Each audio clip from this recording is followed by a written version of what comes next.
Alexandre, muito bem-vindo ao Lisboa Podcast. Agradeço-te já aqui, posso tratar por tu? Fantástico.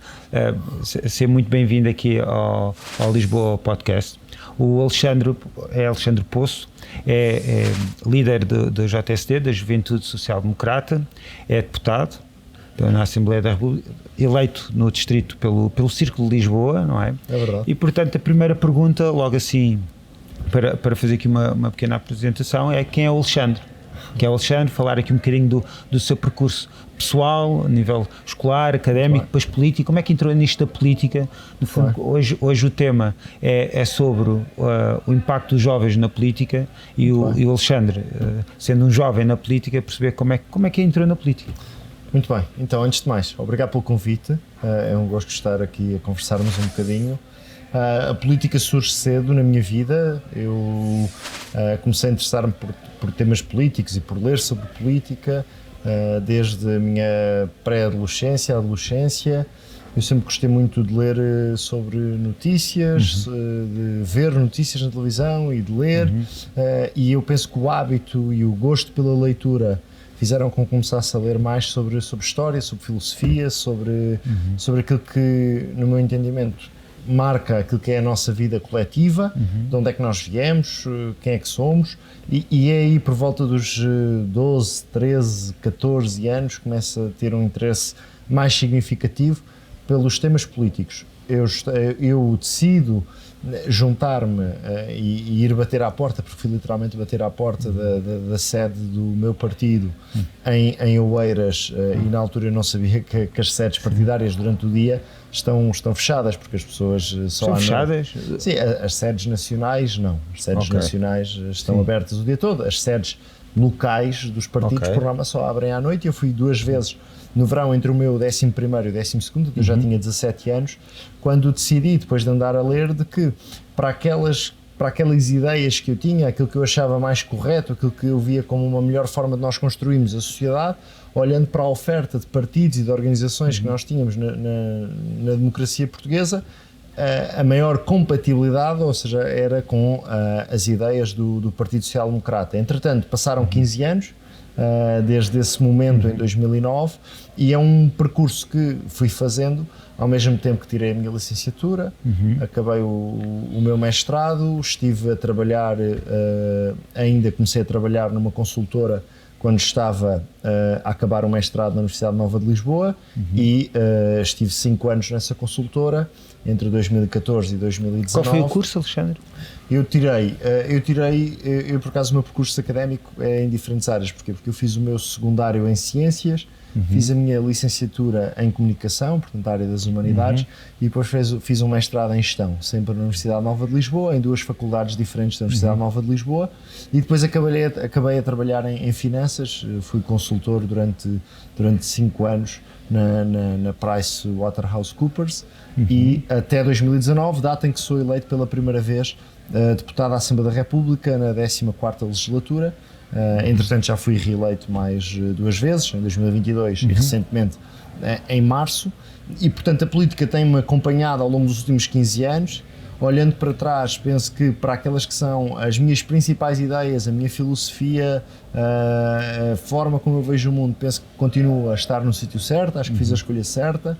São as ideias do meu partido que eu entendo que são aquelas que são melhores para construirmos uma comunidade, e têm sido anos muito intensos, em que primeiro a política começa como uma atividade, como um hobby, no qual eu participava depois da escola, depois das aulas, e depois, à medida que fui tendo mais responsabilidade, em que me fui candidatando a cargos de liderança, primeiro em Oeiras, na JSD e em Oeiras, depois na JSD do Distrito de Lisboa, no qual fui presidente destas 2 estruturas, e desde 2020, em que venci as eleições para a liderança nacional da JSD, e tenho estado como presidente da JSD, cargo que terei até agora ao mês de junho, porque terei congresso. A JST tem um limite de idade que só permite candidatura até aos 30 anos, ora eu já me candidatei 2 vezes e portanto a partir de junho também já não serei presidente da JST, portanto estou mesmo na reta final do meu mandato, mas é um gosto enorme fazer política. A política muda a vida das pessoas e, no meu entendimento, a política é um serviço muito nobre, uma atividade muito nobre. Eu sei que muitas vezes caluniada, vilipendiada, as crianças ouvem... Pois, Alexandre, existe esta ideia que quem vai para a política, não é? É porque ou quer tacho, não é? Sim. Ou porque tem algum conhecimento, algum conhecido que o põe na política. Sim, historicamente nós sabemos que é sempre essa a relação que os povos têm com os seus representantes. E nós sabemos que, por mais desenvolvido que seja o país, se nós estivéssemos a ter esta conversa, se não fôssemos portugueses e estivéssemos provavelmente numa das sociedades mais desenvolvidas, economias mais desenvolvidas, eu, daquilo que é o meu conhecimento e experiência de contacto com pessoas que fazem política noutros países, em todos os países há esta percepção de quem se envolve na política é porque anda à procura de algo para si ou porque tem um interesse económico ou de projeção pessoal ou até, em algumas situações também bastante infelizes, também de interesses mais obscuros ou de prática de ilícitos criminais. Mas, no essencial, a vida política faz de pessoas que se voluntariam para esta exposição, para o combate político, para desempenhar cargos políticos. É óbvio que há uma componente de ambição e de disponibilidade para que as pessoas possam avançar com projetos seus, com candidaturas. Eu já me candidatei nestes últimos 15 anos, acho que já perdi a quantidade de vezes em que fui a eleições e em que me coloquei no sufrágio das pessoas decidirem se devo ou não desempenhar, se fosse na minha freguesia, no meu município, no distrito de Lisboa, a nível nacional, no seio da minha estrutura partidária. Portanto, é um ato de disponibilidade, é um ato de vontade, é um ato, acredito eu, de serviço cívico e de causa pública e eu muitas vezes gosto, às vezes, de funcionar por raciocínio contrário. O que seria um mundo, o que seria um país, o que seria uma comunidade, sem nós termos pessoas disponíveis e pessoas que querem servir os outros através da causa pública, com tudo o que isso tem de bom e com tudo o que isso tem de mau, de exposição, de confronto de ideias, de combate, etc. Como é que vê atualmente, por exemplo, a minha geração foi uma geração que não se integrou muito na política, a geração de 80 não se interessou tanto por política como, por exemplo, a geração atual, parece-me. Sim. Mas como é que vê a integração dos jovens na política e a importância e o impacto deles? E já vamos depois para as outras questões, até que depois tem que ver com as políticas que são a favor dos próprios jovens. Mas parece que os jovens às vezes não defendem os seus próprios interesses, ou seja, não se envolvem na política porque têm muito essa ideia de que pronto, é um mundo à parte, é um mundo obscuro e portanto acabam por tentar a sua carreira profissional e aqui estamos a falar dos jovens que têm alguma competência e têm valor, ou seja, trazem valor acrescentado à sociedade e geralmente têm digamos, algumas resistências a entrar na política. O que é que podemos dizer a estes jovens e, no fundo, como é que podemos sensibilizar a juventude no geral a ser mais interventiva no espaço político? Então, olhando para aquilo que é a história da nossa democracia, e nós estamos agora a comemorar os 50 anos da Revolução de 25 de Abril, aquilo que a experiência nos diz é que nós tivemos umas primeiras gerações de jovens que se envolveram bastante, que tiveram uma grande participação nos primeiros anos da democracia portuguesa, e que naturalmente com a consolidação da democracia, quando as escolas deixaram de ser palcos de luta partidária, quando as faculdades deixaram de ser palcos também dessa mesma luta, quando as associações de estudantes e associações juvenis, eu diria, se despartidarizaram significativamente, quando houve um recuo das ideologias e do combate político que era feito nas escolas e nas faculdades, houve necessariamente um maior desinteresse. Por outro lado, também é preciso ver que hoje em dia, e isto já não é só hoje em dia, em 2024, mas talvez nos últimos 30 anos, nós temos uma oferta lúdica, cultural, associativa, desportiva, também de tempo nas novas tecnologias, de tempo em casa, de consumo mediático, de consumo de podcasts, de consumo de séries, que faz com que a política hoje, para muitos jovens, seja também, no meu entendimento, uma atividade que concorre para a atenção com todas estas atividades.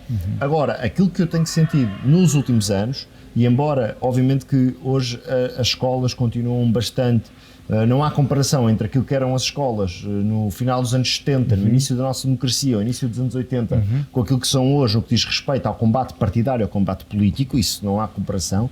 Mas aquilo que eu tenho sentido nos últimos anos, talvez porque também o próprio país tem tido crises sucessivas, crises financeiras, crises da dívida, com impactos significativos na vida das pessoas e com um particular reflexo na capacidade dos jovens portugueses conseguirem ter uma melhor qualidade de vida e de estarem ao mesmo nível de que estão, por exemplo, os jovens austríacos, ou os jovens holandeses, ou os jovens belgas, e portanto eu sinto que há um interesse crescente e que já nas últimas eleições eu penso que isso foi significativo, com um maior número de jovens a participar e a votar. Eu tenho, ao longo destes 15 anos em que tenho estado a fazer política e muito inserido naturalmente em organizações juvenis e em contato com organizações juvenis, eu sinto que há esse interesse crescente. Agora, naturalmente que há uma crise de representação maior dos partidos, o que faz com que muitas vezes nós sintamos, e há estudos, e a Fundação Francisco Manuel dos Santos já publicou esses estudos, de que há um interesse muitas vezes para a participação, eu diria, política ou cívica, em associações, ou até um interesse pontual, que hoje em dia todos nós podemos fazer. Chegamos a casa, assinamos uma petição, chegamos a casa, juntamos a uma carta manifesto geral sobre um problema da nossa rua, da nossa cidade, sobre um problema mais global, como seja o caso das alterações climáticas, mas não há tanta disponibilidade ou vontade dos jovens em, por exemplo, participar em organizações que exigem um compromisso constante. Ou seja, e que são organizações mais clássicas, da organização mais clássica, que podem ainda não estar suficientemente adaptadas, e há um esforço que é preciso fazer, nomeadamente aproveitamento das ferramentas digitais, de ter maior capacidade de recolher o contributo e a participação dessas pessoas que querem participar, mas que não querem participar se calhar da mesma forma que eu participei, candidatando-me a cargos. Os partidos, e aqui os partidos são relativamente iguais todos, têm um funcionamento muito estanque e muito organizado numa lógica territorial. Ou seja, reproduzem a organização administrativa do país, com estruturas nos concelhos, nos distritos, uma direção nacional, mas há muitos jovens que não querem participar, se calhar, nesta estrutura territorial, têm um maior interesse temático. Nós temos feito esse esforço porque reconhecemos que há uma mudança nas formas de participação. As pessoas que participam numa base regular são muito menos do que aquelas que querem participar ocasionalmente, esporadicamente, num tema que lhe interessa. Há pessoas que podem ter muito mais interesse em temas, como por exemplo, um tema que interessa muitos jovens, o tema da cultura. E se calhar têm mais interesse em participar em organizações ou associações ou projetos que possam discutir questões culturais do que apenas estar num projeto que só quer discutir os temas do seu concelho ou da sua freguesia. E, portanto, há um conjunto de mundo de evidências. A política é fortemente, eu diria, disputada no espaço da atenção com outras formas de atenção. As pessoas muitas vezes não têm tanta paciência para estar a levar com assuntos políticos a toda a hora. E embora nós hoje vivemos num tempo de muito comentário, muita análise nas televisões, nas redes sociais, mas eu sinto que há esse interesse crescente, se calhar maior do que existia há 10 ou há 15 anos, poderá ainda não estar canalizado para as formas, eu diria, tradicionais de participação política, nomeadamente, por exemplo, em juventudes partidárias ou em organizações políticas de juventude, ou em sindicatos. Sim, mas está mais disperso, não é? E, portanto, aquilo que nós temos de ser capazes de fazer é de nos adaptar, não perdendo a nossa origem, porque nós nunca passaremos a ser o que não somos, não passaremos a ser uma associação cultural, embora tenhamos também essa vertente mais lúdica, não passaremos a ser um espaço de empreendedorismo, embora possamos ir buscar ideias às startups. Ou seja, temos de evoluir, temos de nos adaptar para não morrer e temos de permanecer vivos. A minha juventude partidária existe em Portugal há 50 anos. E, portanto, é um caminho que faz com a democracia portuguesa, naturalmente também com o partido ao qual está ligado, o PSD, e nesse sentido temos esse desafio. Agora, eu estou otimista com o maior envolvimento que vejo hoje de jovens a participarem. Não é porque podem participar politicamente ou não, participam civicamente. Alguns deles participam politicamente, temos de conseguir captá-los para a política tradicional. Agora, não tínhamos dúvida que há uma crise hoje dos partidos e das estruturas de representação, porque o mundo é mais instantâneo. Sim. As pessoas têm mais dificuldade de compromisso. As pessoas querem coisas no imediato, querem gratificação instantânea, querem respostas instantâneas, e estas estruturas, como foram feitas e moldadas num tempo de grande mediação, de assuntos que demoravam muito tempo. Isto não é só na política, é na administração pública, é também nas empresas, é quando nós queremos tratar algo com o nosso banco. Veja, os bancos hoje têm o mesmo tipo de preocupação. seja, claro que depois tem repercussões, por exemplo, ao nível do número de dependências e de balcões que têm abertos, porque as pessoas querem resolver tudo numa app, e também, ou seja, há esta pressão para resolver tudo no imediato. Os partidos também têm de saber caminhar neste sentido, adaptar-se. É um desafio significativo. Alexandre, também não achas que é importante sensibilizar a população, a juventude, os jovens, das políticas, ou seja, da forma como os políticos, o governo, os deputados podem influenciar o seu dia-a-dia, o seu cotidiano? Porque, imagina, os jovens também se podem desinteressar porque não percebem até que ponto é que políticas nacionais e depois algumas autárquicas, que também iremos aqui abordar, mas agora começaremos pelas nacionais, ou seja, existem políticas nacionais que claramente conseguem captar jovens, e há políticas nacionais que, eu não digo expulsar jovens, mas conseguem fazer com que os jovens não se sintam tão motivados a ficar no seu país. E mais uma vez estamos a falar daqueles jovens que são competentes, querem se ingrar, querem vingar, querem ter o seu trabalho, a sua casa. Portanto, para esses jovens também não era importante sensibilizá-los e alertá-los para as políticas muito direcionadas para os jovens? É porque existe também um certo discurso político que é muito direcionado, muito globalista. Por exemplo, agora está muito direcionado, por exemplo, para os temas como a corrupção. Okay?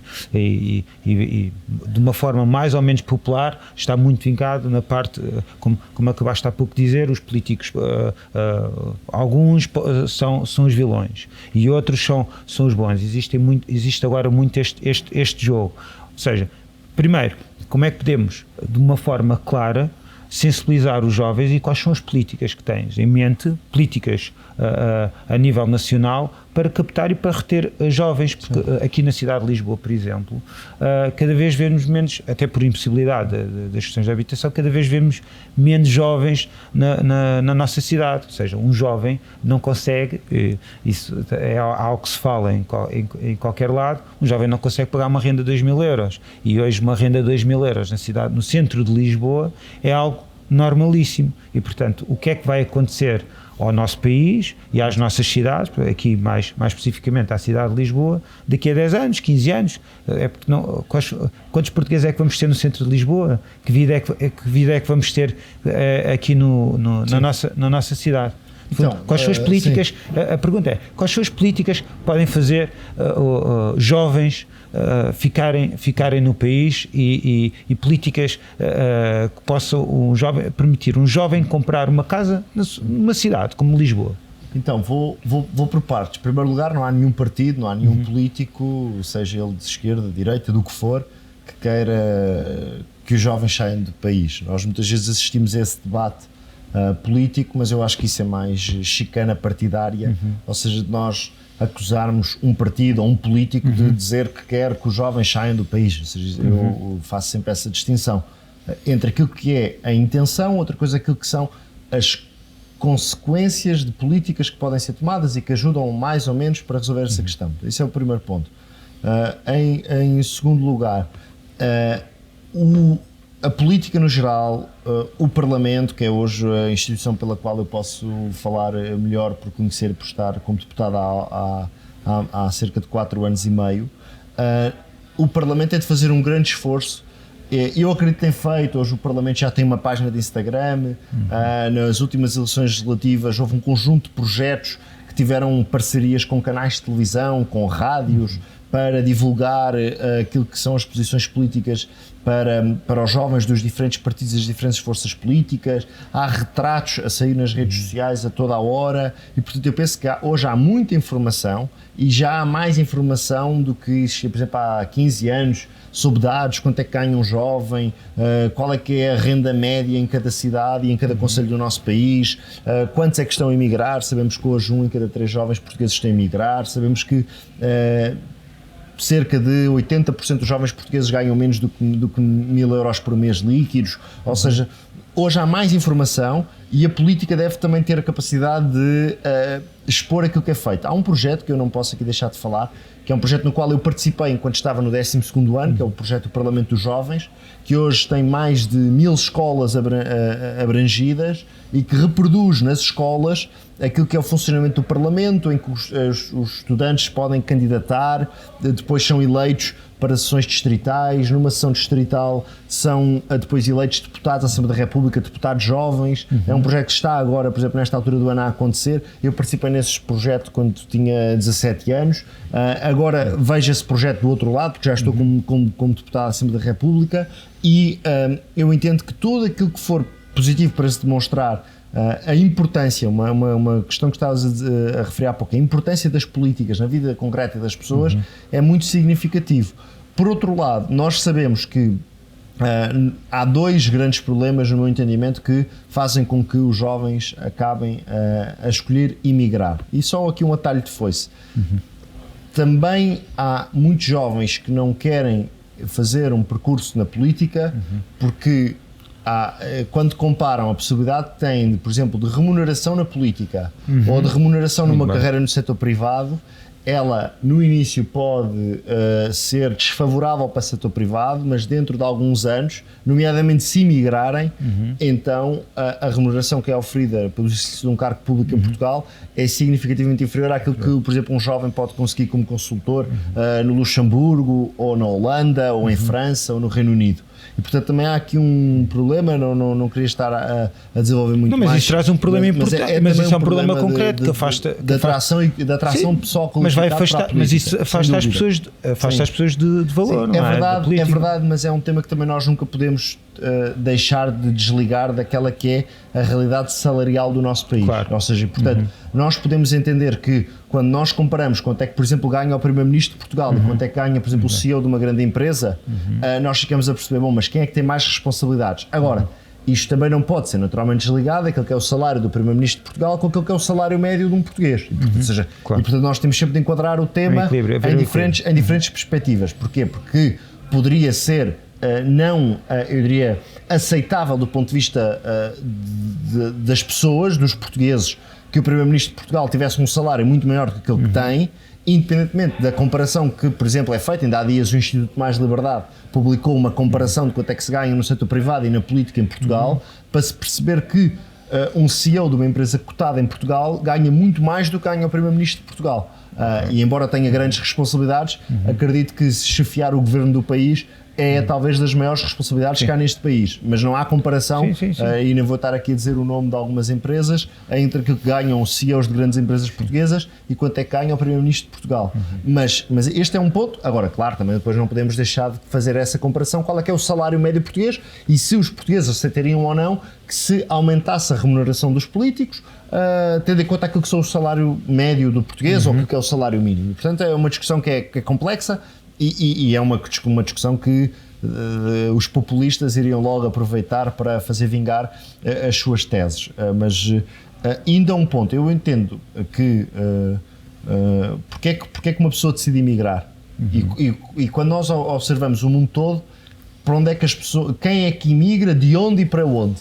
Por norma, imigram as pessoas dos países mais pobres para os países mais ricos. E portanto nós temos esta realidade de sermos um país pobre num clube de ricos, portanto, nós estamos inseridos num clube e num espaço de desenvolvimento económico, de soberania partilhada, de aprofundamento daquilo que é o funcionamento da União Europeia, em que nós estamos na cauda desse grupo, portanto nós somos um pobre entre os ricos e portanto aquilo que nós assistimos é que os jovens portugueses, assim que conseguem ter a sua formação que é muito paga, é financiada pelos impostos de todos, e é por isso é que depois gera tanta revolta, que o país investe recursos significativos e depois há uma exportação desse talento e nós não conseguimos reter esse talento. Ok, naturalmente podemos pensar, bom, mas um jovem depois imigra e depois envia dinheiro para a família, embora isso já não seja bem o modelo de imigração que tínhamos no passado, mas depois pode investir em Portugal, depois pode voltar cá a passar férias e trazer know-how e trazer conhecimento mas isto não é positivo. Bem, atenção, eu não tenho nada contra que quem quer emigrar emigre, se for por vontade.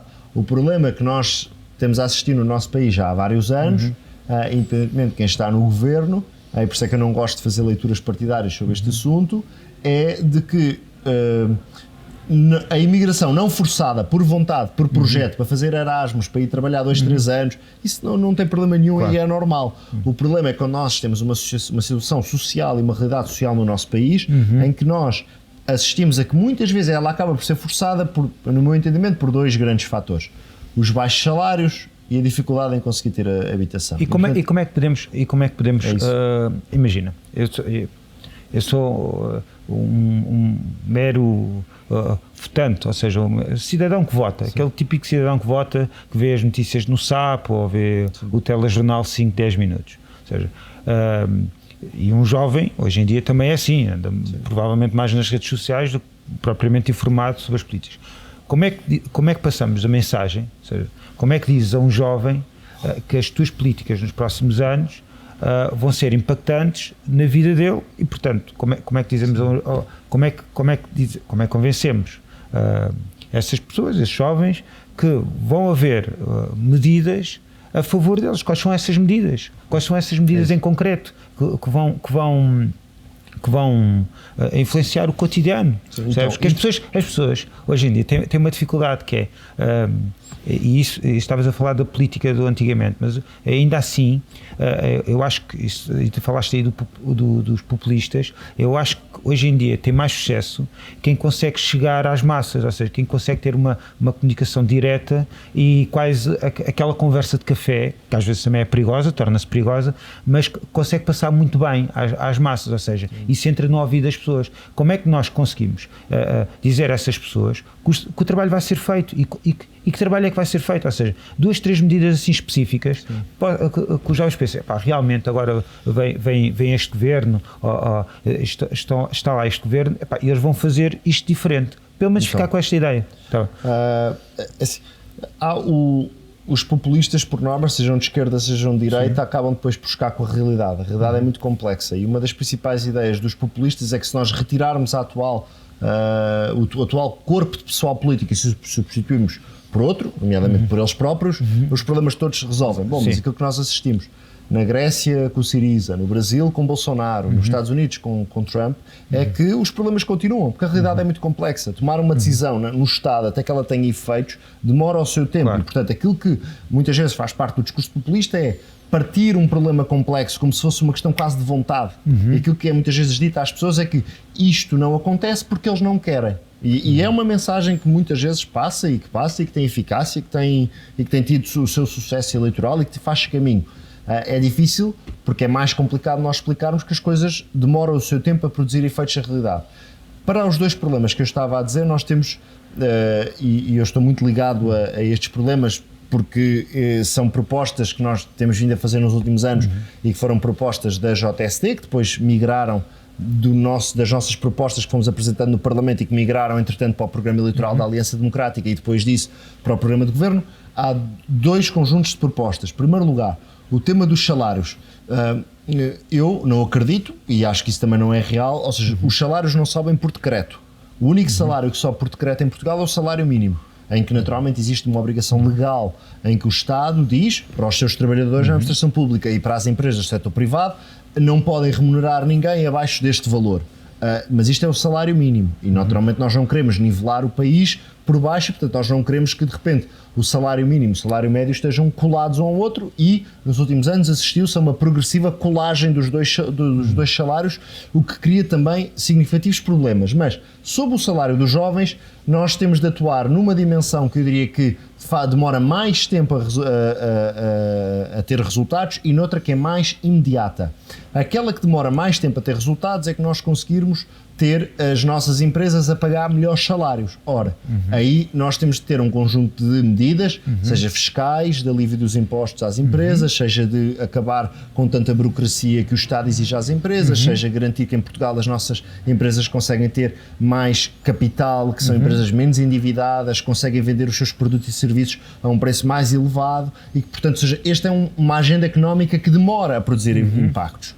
Por outro lado, há uma medida que nós iremos avançar, que é uma medida que já propusemos no Parlamento quando estávamos na oposição 2 vezes e que foi chumbada, mas que agora vamos novamente, como sabem, não há uma maioria parlamentar que sustenta o governo, mas iremos avançar com essa proposta, porque é uma medida que tem impacto imediato, que é a de nós termos um novo regime fiscal para as novas gerações, A nossa proposta é de que nenhum jovem em Portugal pague mais do que 15% de IRS, com exceção do último escalão, porque aí estamos a falar já de rendimentos muito significativos e, portanto, aquilo que se pretende é que os jovens da classe média baixa, da classe média alta, consigam ter um alívio significativo que corresponde a um alívio de 2/3, portanto, os jovens pagarão, se esta proposta for aprovada no Parlamento, 1/3 daquilo que são os impostos que pagam hoje, e esta é uma proposta que, através do sistema fiscal, nós conseguimos garantir que há mais rendimento disponível todos os meses e, portanto, que o rendimento líquido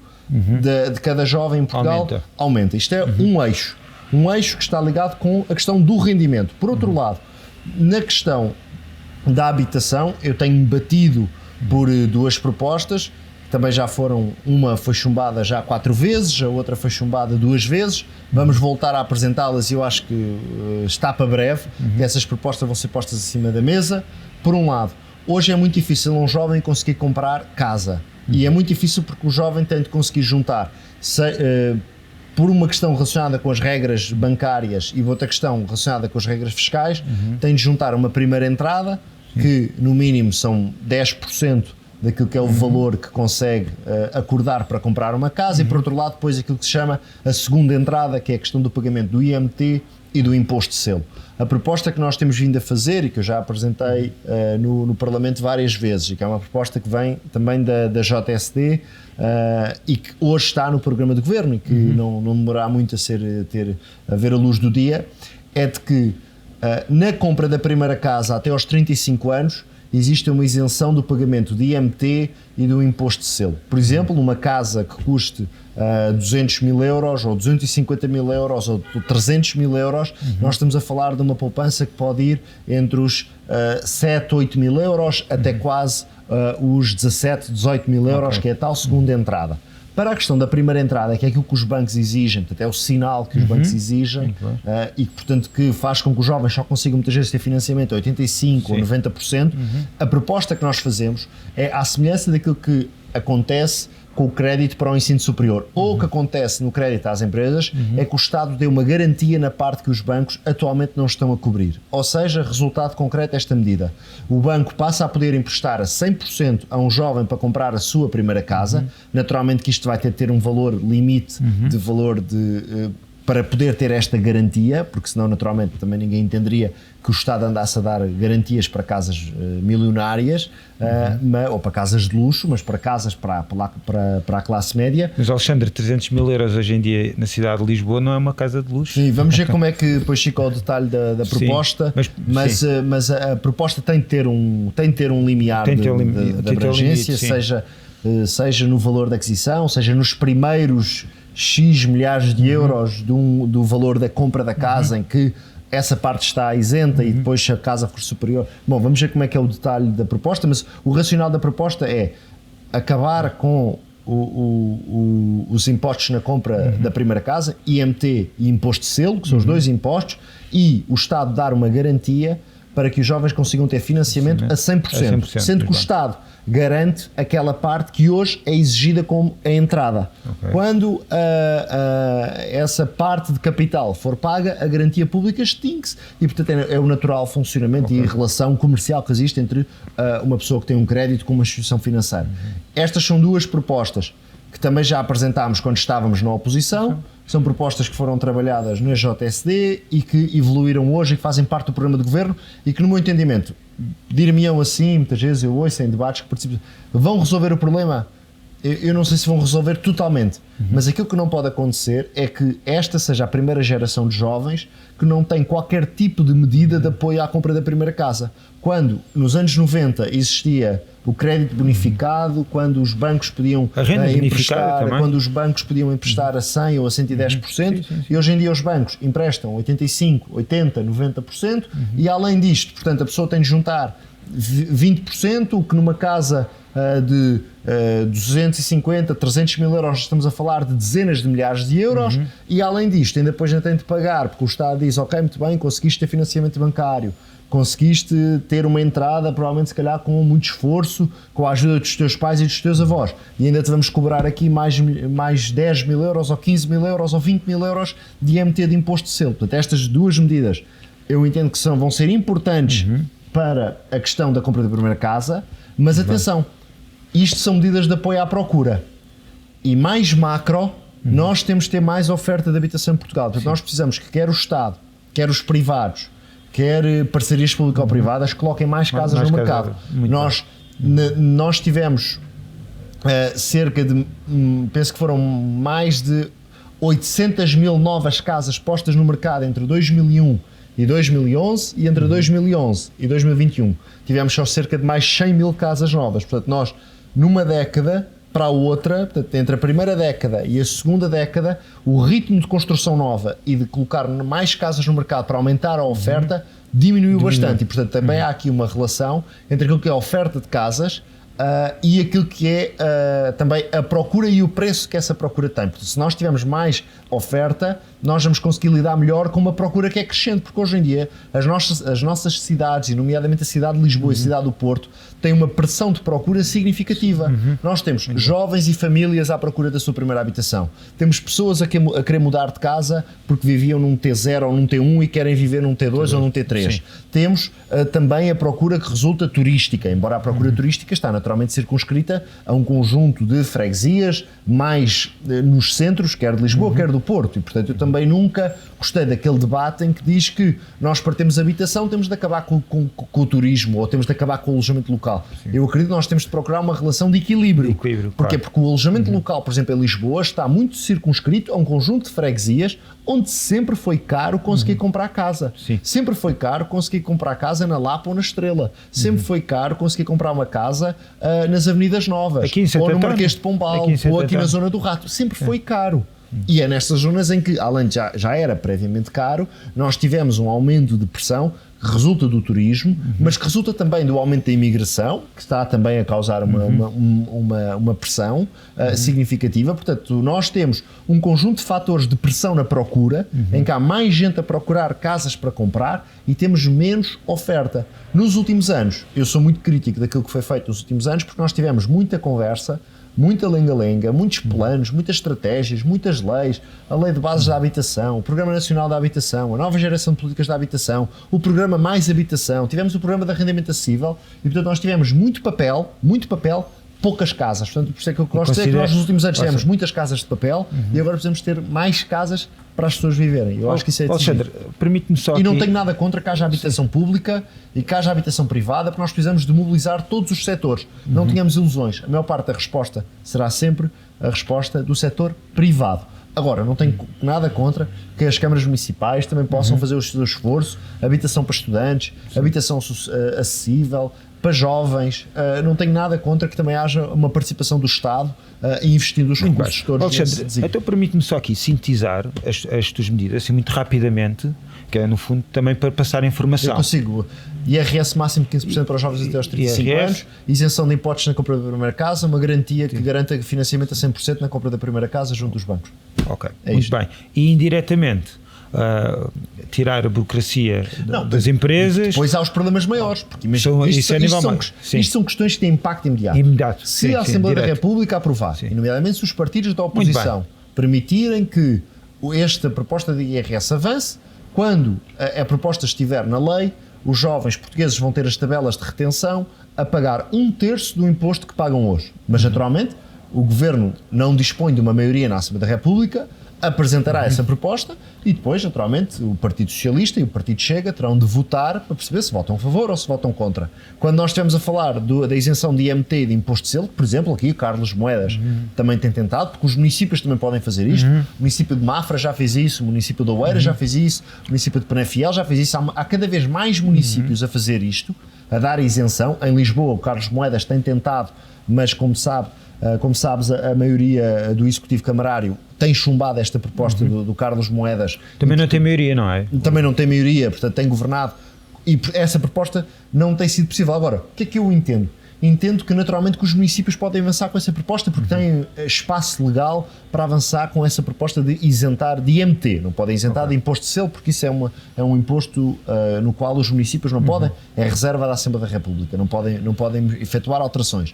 Mas eu entendo que seria mais benéfico, em vez de nós andarmos com o município A avança com uma isenção até 200 mil, o município B com outra. Eu penso que seria mais benéfico que existisse no código do IMT e no código do imposto de selo, que se, muito bem, é para a compra da primeira casa, é até aos 35 anos e é para casas até determinado valor, está isento, não paga estes 2 impostos. Eu penso que isto seria muito mais positivo e eu estou muito confiante nesta proposta. Porquê? Porque eu tenho batido muito por ela nas redes sociais, nas minhas redes sociais, nas redes sociais do PSD e da JSD, e eu, desde que nós vencemos as eleições e que passámos a liderar o governo, eu tenho recebido muitas mensagens, por exemplo, no Stories do Instagram, pessoas a perguntar-me quando é que avança aquela medida. Eu posso ter que estar para breve, essa medida, por exemplo, do IMT, do imposto de selo. E respondes às pessoas no Instagram, ou seja, as pessoas conseguem contactar. Até que isso é importante também. Responde a tudo menos insultos. Ou seja, seja tudo o que for já está respondido, se não responde, já está respondido. Mas responde a tudo, questões, quando é que avança a proposta do IRS jovem, quando é que avança a proposta de isenção do IMT. Olha, vou-te já dizer uma coisa, Alexandre, é muito importante os políticos, até porque eu conheço alguns de diferentes partidos, mas depois parece que quando assumem alguns cargos ficam um pouco mais inacessíveis, e é muito importante as pessoas terem essa as pessoas quando percepção. mandam e-mails para o Parlamento, aquilo que é a minha experiência, eu não sou uma ave rara, ou seja, há muitos deputados, mas a proximidade é importante, das diferentes bancadas que respondem, e até às vezes é muito comum os deputados, por exemplo, nos debates parlamentares, mostrarem um e-mail que receberam, às vezes obviamente para um ganho de causa naquele debate em concreto, mas aquilo que eu tenho assistido no meu partido, eu próprio também, mas diferentes bancadas, da esquerda à direita, é de que é um hábito cada vez mais presente dos políticos responderem nas redes sociais, no Twitter, no Instagram, e também aos e-mails que recebemos. Fantástico. Às vezes, se calhar não conseguimos responder logo no dia.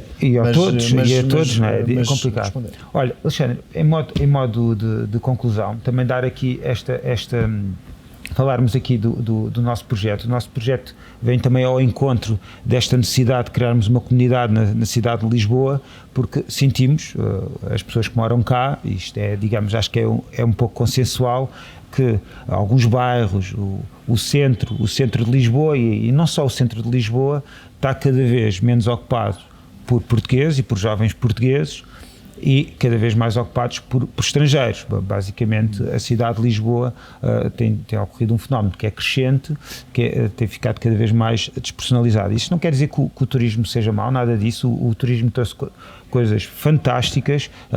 Antigamente tínhamos prédios a cair. A reabilitação da Baixa? A reabilitação dos prédios estão muito melhores, a segurança também melhorou, mas no fundo este convite aqui, este projeto, e agradeço-te a tua presença e trazeres estas medidas, especialmente muito vocacionadas para os jovens e para a habitação, porque no fundo acho que as nossas cidades e até o próprio país vive este problema, e acho que é um problema muito presente, é um problema que se não for resolvido ou se não for combatido agora só vai piorar no futuro, porque se os jovens não ocupam agora o centro de Lisboa, daqui a 10 anos há menos jovens e portanto estão ocupadas com certeza por outras pessoas, e que são bem-vindas, mas também é como dizes, nem 8 nem 80, portanto é importante encontrar aqui o equilíbrio. E também agradecer aqui à Dona Ajuda, que nos recebeu, que é um projeto que cresceu já agora, ficas a saber, no associativismo. Foram 4 vizinhas que se juntaram há 7, 8 anos atrás, e depois o projeto foi-se desenvolvendo,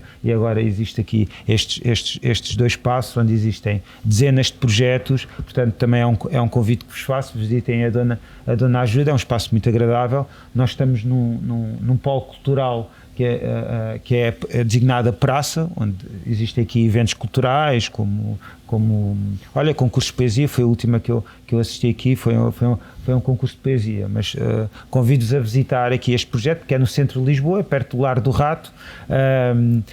O Lar do Rato está associado ao outro partido, mas não, é em frente ao... Foi a primeira sede do PSD, foi no Lar do Rato. Foi. Pronto. Ao lado do atual sede do Partido Socialista. Muito bem, e convido-vos a visitar também aqui, e agradecer também à Dona Ajuda o apoio logístico que sempre nos dá, e fazer aqui o convite que venham visitar a Dona Ajuda no Lar do Rato. Também queria agradecer ao Alexandre a disponibilidade e a clareza com que trouxe as medidas. Acho que foi bastante claro, e acho que é importante pessoas com se passam no Parlamento. Este Parlamento é bastante desafiante. É verdade.